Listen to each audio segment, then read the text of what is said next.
ஆனைமலையில் உள்ள மாசாணி அம்மன் கோவில் வளாகத்தில் வள்ளி கும்மி அரங்கேற்ற நிகழ்ச்சி. 150க்கும் மேற்பட்ட நடன கலைஞர்கள் பங்கேற்பு.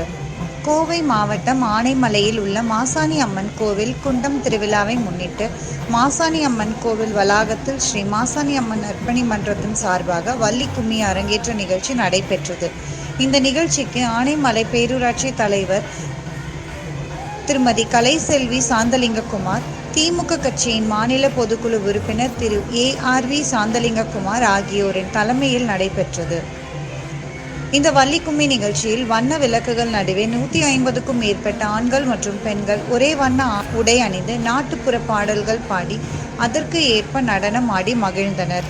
ஒரே இடத்தில் வள்ளி கும்மி நடனமாடியது கோவில் பக்தர்கள் மற்றும் பொதுமக்கள் அனைவரையும் பரவசத்திற்குள் ஆழ்த்தியது.